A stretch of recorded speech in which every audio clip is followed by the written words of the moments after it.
Top quality और consistent performance के लिए सिर्फ सिल्वर पंप नाम याद रखना। ಮತ್ತು ನಮ್ಮಲ್ಲಿ ಬೋಯಿಂಗ್ ಅಲ್ಲಿ ಆಟೋ ಲ್ಯಾಂಡಿಂಗ್ ಸಿಸ್ಟಮ್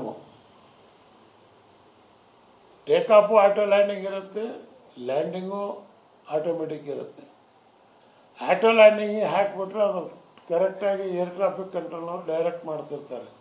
ಎಷ್ಟು ಫೀಟಲ್ಲಿ ಇದ್ದೀರಿ, ಎಷ್ಟು ಫೀಟಲ್ಲಿ ಹೋದ್ರಿ, ಎಷ್ಟು ಫೀಟಿಗೆ ಬರಬೇಕು, ಎಷ್ಟು ಫೀಟಲ್ಲಿ ಇದ್ದೀರಿ ಅಂತೇಳಿ ಅದೇ ಡೈರೆಕ್ಟ್ ಮಾಡಿ ತನ್ನಷ್ಟಕ್ಕೆ ತಾನೇ ಫ್ಲೈಟ್ ಏನಿದೆ ಅಂದರೆ ಲ್ಯಾಂಡು ಆಗುತ್ತೆ. ಬಟ್ ಇದರಲ್ಲಿ ವಿಚಿತ್ರ ಅಂತ ಹೇಳಿದ್ರೆ ಬರ್ಡಿಟ್ಟು ಯಾವುದೇ ಅದಕ್ಕೆ ಸಾಕ್ಷಿ ಬರ್ಡಿಟ್ ಆಗಿದೆ ಅನ್ನೋದಕ್ಕೂ ಹೇಳೋಕ್ಕಾಗಲ್ಲ. ಇಂಜಿನ್ ಫೇಲ್ ಆಗಿದೆಯಾ, ಎರಡು ಇಂಜಿನ್, ಯಾಕಂದರೆ ಒಂದು ಇಂಜಿನ್ ಫೇಲ್ ಆದರೆ ಒಂದು ಇಂಜಿನ್ ಮೇಲೆ ನಡೆಯುತ್ತೆ.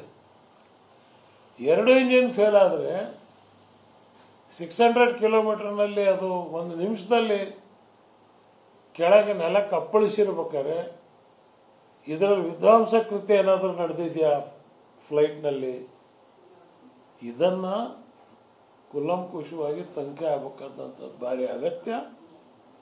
ಅಂದ್ರೆ ಅಷ್ಟು ತುರ್ತಾಗಿ ಬೀಳಲಿಕ್ಕೆ ಏನಾದ್ರು ವಿಧ್ವಂಸಕ ಕೃತ್ಯ ಕಾರಣ ಇರ್ಬೋದು ಅಂತ. ಯಾಕಂತ ಹೇಳಿದ್ರೆ pilot number 1 the best pilot.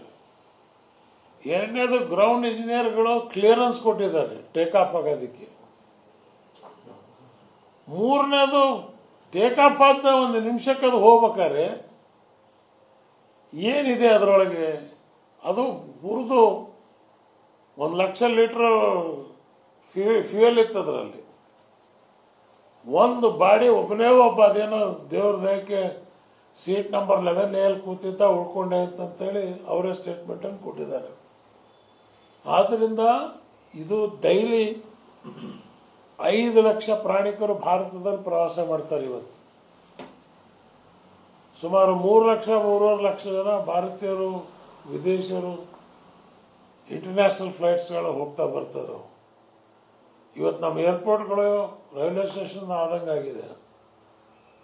ಸುದೈವಕ್ಕೆ ನಮ್ಮ ಏರ್ ಟ್ರಾಫಿಕ್ ಕಂಟ್ರೋಲು ಕೂಡ 96ರಿಂದ ಸುಧಾರಣೆ ಹಾಕ್ಕೊಂಡು ಇವತ್ತು ಕೂಡ ಅತ್ಯಂತ ಸುಧಾರಣೆಯಿಂದ ಮತ್ತು ಎಲ್ಲ ಭಾಷೆಯಲ್ಲಿ ಏರ್ ಟ್ರಾಫಿಕ್ ಕಂಟ್ರೋಲರಿಗೆ ಜ್ಞಾನ ಇರಬೇಕು.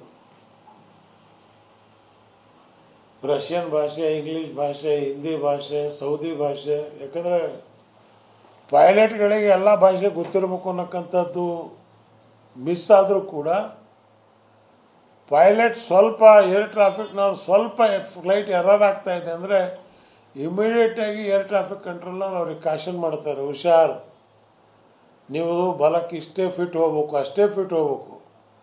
ಡೈವರ್ಷನ್ ಒಂದು ಫ್ಲೈಟ್ ಆಗ್ಬೇಕಾದ್ರೂ ಕೂಡ ಏರ್ ಟ್ರಾಫಿಕ್ ಕಂಟ್ರೋಲರ್ ಪರ್ಮಿಷನ್ ಇಲ್ಲದೆ 5 ಅಡಿನೂ ಕೂಡ ಏರ್ಕ್ರಾಫ್ಟನ್ನು ಡೈವರ್ಟ್ ಮಾಡೋಕ್ಕಾಗೋದಿಲ್ಲ.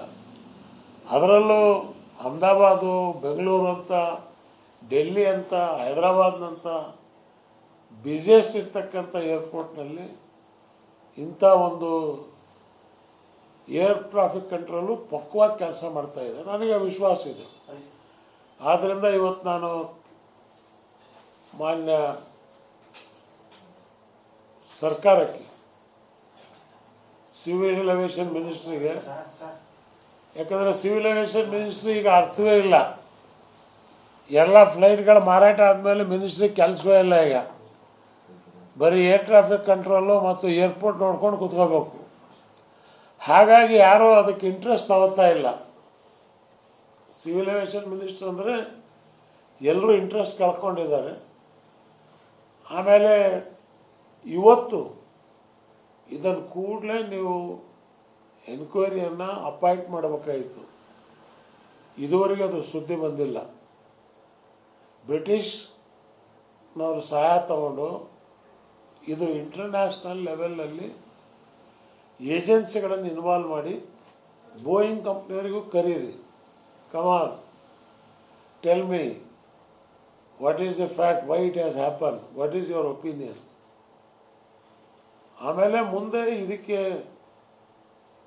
ಏರ್ಕ್ರಾಫ್ಟು ಟೆಕ್ನಿಕಲಿ ಫಿಟ್ ಇದೆಯಾ ಅನ್ನೋ ಸರ್ಟಿಫಿಕೇಟ್ ಬರೋವರೆಗೆ ಈ ಏರ್ಕ್ರಾಫ್ಟನ್ನು ಇಂಡಿಯಾದಲ್ಲಿ ಹಾರಿಸಬಾರ್ದು ಅನ್ನೋಕ್ಕಂಥದ್ದೇ ನನ್ನ ಮುಖ್ಯವಾದಂಥ ಸಜೆಷನ್ನು.